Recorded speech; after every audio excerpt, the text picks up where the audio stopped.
China ends COVID quarantine for travelers in January. Like the video and subscribe. We will continue to bring you hot news every day. China will scrap quarantine for travelers from January, officials said, marking the last major shift from the country's zero-COVID policy. After 3 years of closed borders, this will effectively reopen the country to those with work and study visas, or seeking to visit family. But it comes as China struggles with the virus' ferocious spread in the wake of restrictions being lifted. Reports says hospitals are overwhelmed and elderly people are dying.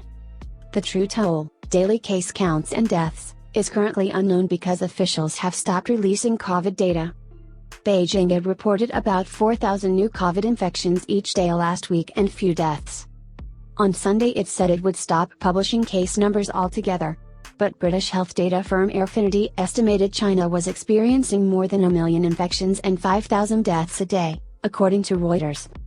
China is the last major economy in the world to move to living with COVID after 3 years of lockdowns, closed borders and mandatory quarantine for COVID cases and contacts. The so-called zero-COVID approach battered the economy and made citizens wary of restrictions and repeated tests. Resentment against the policy exploded into rare public protests against President Xi Jinping in November, which led to authorities dropping COVID rules just a few weeks later. Closed borders remain the last major restriction. Since March 2020, anyone entering China has had to undergo mandatory quarantine at a state facility, for up to 3 weeks at a time. That was recently reduced to 5 days. But on Monday the National Health Commission announced that COVID would be formally downgraded to a Class B infectious disease on 8 January. That meant quarantine would be axed, although incoming travelers will still need to take a PCR test, and the cap on the daily number of flights allowed into China would also be scrapped. Everyone I know is getting a fever, COVID hits China. Tracking China's COVID wave. Authorities said they would also optimize visa arrangements for foreigners wishing to come to China for work and study, as well as family visits and reunions. It's unclear if that includes tourist visas, but officials said a pilot program would begin for international cruise ships. The new rules have been welcomed by many Chinese who will now be able to travel overseas again. The country's top online travel agencies reported a spike in traffic within hours of the announcement. But many have also expressed anger over the sudden freedom after years of controls. I'm happy about it but also speechless. If we're doing this, reopening, anyway, why did I have to suffer all the daily COVID tests and lockdowns this year? Said Rachel Liu, who lives in Shanghai. She said she had endured 3 months of lockdown in April, but nearly everyone in her family had become infected with the virus in recent weeks. She said her parents, grandparents and partner, living across 3 different cities in Xi'an, Shanghai and Hangzhou, had all come down with fever last week.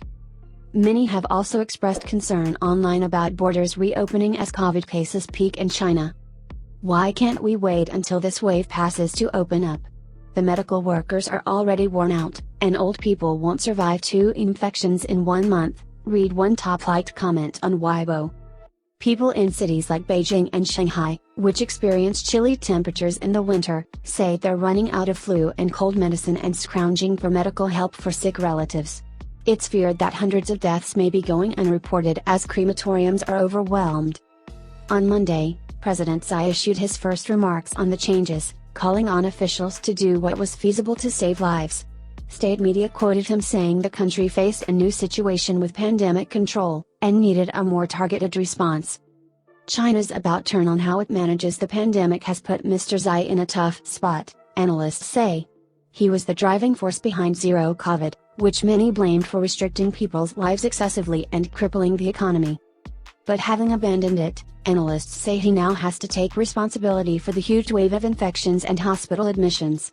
Many have questioned why the country was not better prepared. We hope the video was useful to you.